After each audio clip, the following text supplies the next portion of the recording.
Olá, neste vídeo nós iremos tratar da análise da atividade inventiva de pedido de patente, particularmente questões relacionadas com patente de resultado. Bom, segundo a Suprema Corte dos Estados Unidos, decisão do século XIX, uma patente não protege um efeito ou resultado de um processo, pois proibiria todos os demais de fazer a mesma coisa por quaisquer meios. Podoliana, jurisprudência francesa, diz: o resultado, que é algo imaterial, não será jamais patenteável. A patente deve sempre deixar a possibilidade de terceiros conduzirem a tal resultado por outras técnicas. Caso contrário, a pesquisa e o progresso estariam entravados, assim como a liberdade do comércio e da indústria. Por exemplo, roupas à prova de fogo é um resultado imaterial que devemos poder pesquisar por outros meios, que não um procedimento particular patenteado.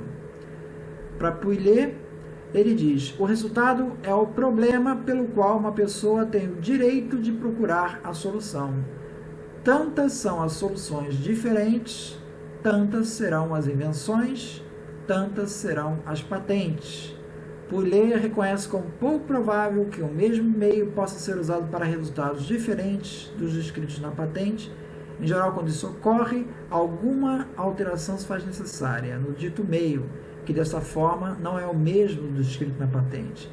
De qualquer forma, sua utilização para alcançar um resultado realmente diferente do original poderá conferir nova patente para esta nova aplicação de meio conhecido, porém, sendo esta segunda patente dependente da primeira. Para Mousseron, não se deve confundir o produto, que é patenteável, com o resultado, que não é. Chavannes-Burst: o resultado não tem que ser novo, porque este não é patenteável. Qualquer outra pessoa pode obter o mesmo resultado se chegar a este por outros meios. Louis Nouguier: terceiros podem, por meios diferentes, realizar a ideia da patente. Aquela que obtém um direito exclusivo relativamente a um sistema não poderá impedir outros fabricantes de chegar ao mesmo resultado por meios novos. Então, Louis Nouguier cita como exemplo que, ao se colocar água sobre uma caldeira para se produzir vapor, se observa a incrustação de uma matéria esbranquiçada sobre as paredes da caldeira, que destrói a caldeira. O meio para evitar esse desgaste é se introduzir batatas, o que evita tal incrustação. Não há, neste caso, um produto industrial propriamente dito, mas um resultado industrial no sentido que as caldeiras não são mais destruídas pelas incrustações. A colocação de batatas na caldeira para livrar as paredes da caldeira de resíduos calcários se apresenta como meio novo patenteável para se alcançar um resultado industrial. A produção de um resultado por uma patente representaria a proteção de um resultado por uma patente representaria um ônus à indústria, pois o primeiro a alcançar tal resultado, através de um meio inadequado e defeituoso, alcançaria direitos sobre todos os demais meios futuros, bem mais eficientes, para atingir o mesmo resultado. Essa é uma observação de Bédarride, que conclui: ao invés de ser um progresso, a patente seria um obstáculo. Então, na doutrina belga, Van der Hagen, ele diz: um resultado não é patenteável em si mesmo. O resultado de uma invenção é, na verdade, o objetivo visado pela invenção. Ou, de um modo mais geral, aquilo que é objetivo da própria invenção.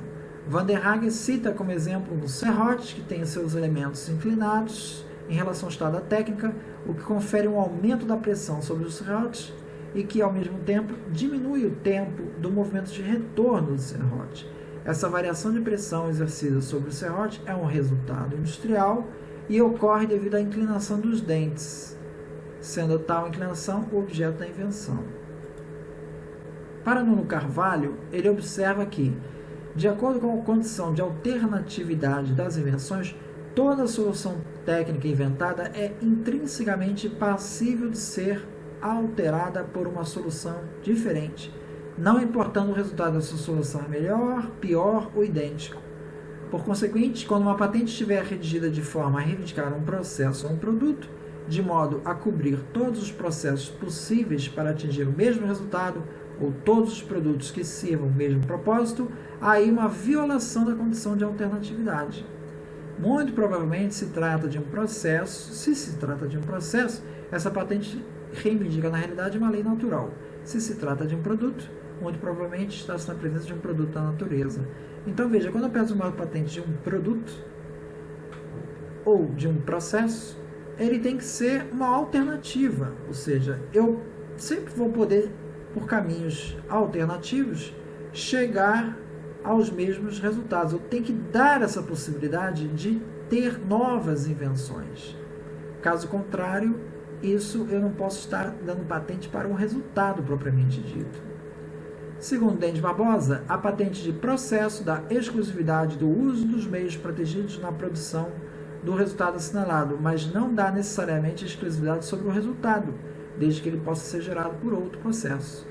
Então, uma patente de processo não protege o produto e vice-versa, são objetos distintos.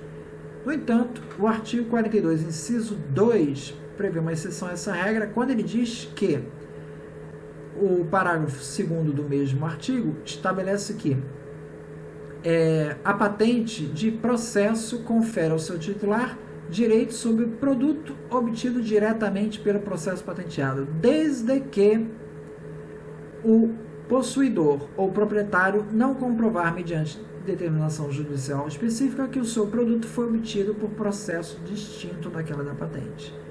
Então pronto, se eu tenho uma patente de processo, essa patente de processo irá proteger o produto diretamente obtido pelo processo. Porém, se um concorrente fabrica este produto por um outro processo não equivalente, ele poderá continuar fabricando. Isso não será contrafação da minha patente de processo.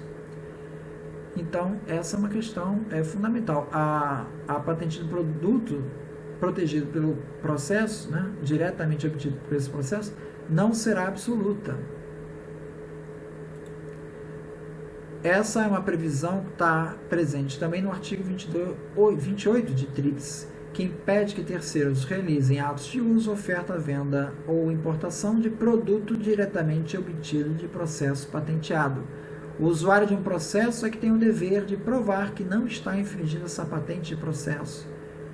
E, para isso é o que se chama de inversão do ônus da prova. Cabe ao acusado provar que é inocente.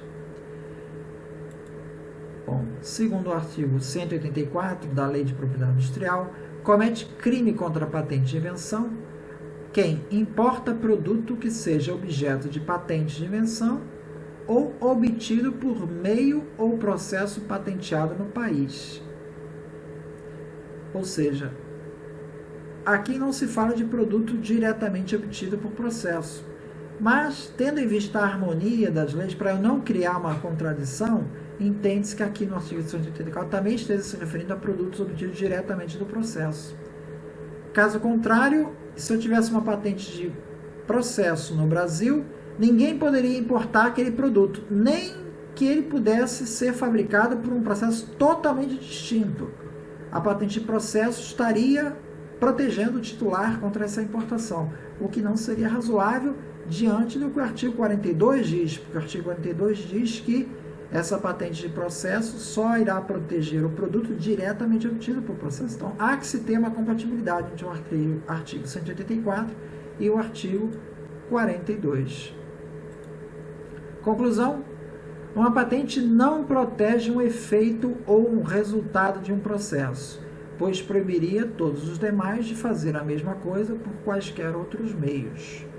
Não se deve confundir o produto, que é patenteável, com o resultado, que não é patenteável. Então, muito obrigado.